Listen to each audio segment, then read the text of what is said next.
How to leave Life360 circle. Hey everyone, welcome back to our channel.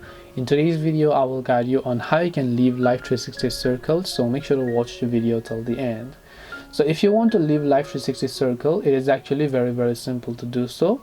All you have to do is go ahead and then first of all make sure to launch the Life360 application here.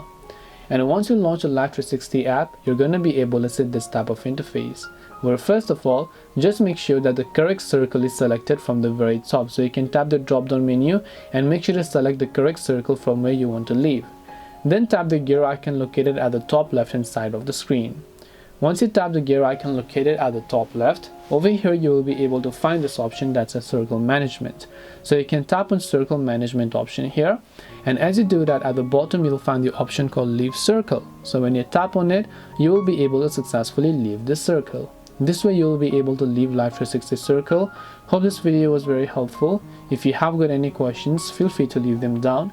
Thank you very much for watching till the end of this tutorial, and see you soon in our next video.